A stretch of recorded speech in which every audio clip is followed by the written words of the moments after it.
Saül a été influencé dans sa conduite par ses propres sentiments, ses propres sympathies et antipathies, et ses préférences. Il a blâmé le peuple, il est vrai, mais c'était lui-même qui était fautif après tout. C'était son jugement qui œuvrait par le moyen de ses sentiments. En fait, il a dit, c'est un grand dommage de détruire cela. Voici quelque chose qui semble tellement bon qu'il l'est. Selon toutes les normes d'un jugement saint, et le Seigneur dit de le détruire, quel dommage. Pourquoi ne pas le donner à Dieu en sacrifice? Or, nous savons qu'en vérité, il y a ces deux aspects dans l'homme naturel, un bon côté et un mauvais. Ne sommes-nous pas souvent trouvés pour notre part, disant, en fait, remettons ce qui est bon à Dieu. Nous sommes tout disposés à rejeter le côté très coupable, mais donnons au Seigneur le bon qui est en nous. À ses yeux, toute notre justice est comme un vêtement souillé. La nouvelle création de Dieu n'est pas un rapiessage de l'ancienne, c'est une chose entièrement nouvelle et l'ancienne doit disparaître. Saül s'est trompé sur cette chose même. Il a déduit que le meilleur devait être donné à Dieu, alors que Dieu avait dit « détruisez absolument tout ». L'homme selon le cœur de Dieu ne fait pas des bévues comme celle-là. Sa question en lui-même est « qu'a dit le Seigneur ?» Aucune place n'est donnée à une autre recherche.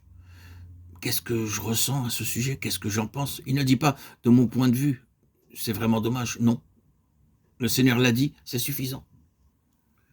Dieu sait chercher un homme qui fera toutes ses volontés. Ainsi, nous pourrions poursuivre le contraste entre Saül et David dans beaucoup de situations. Nous sommes chaque fois conduits à une seule question. Tout indique une seule direction. Cet homme renoncera-t-il à ses propres jugements, ses propres sentiments, ses propres normes? Soumettra-t-il son être entier à la volonté de Dieu? Ou aura-t-il des réserves en raison de la manière dont il considère les choses et met Dieu en question? David se distingue comme l'homme selon le cœur de Dieu, d'une autre manière par laquelle nous sommes particulièrement concernés.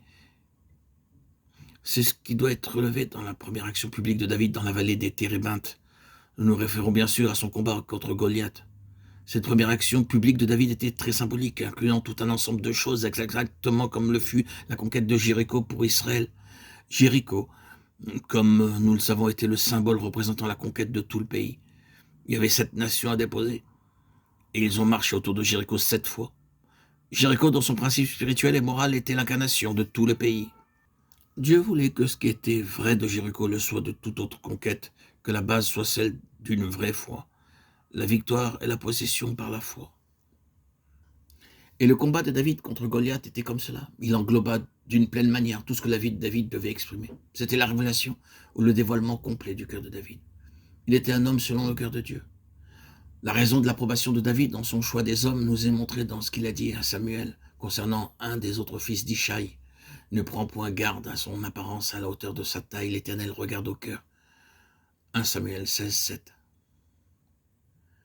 Et dans le cas de David, le cœur que Dieu avait vu est révélé dans le combat contre Goliath. Et c'était ce cœur qui a fait de David l'homme selon le cœur de Dieu, tout le reste de sa vie.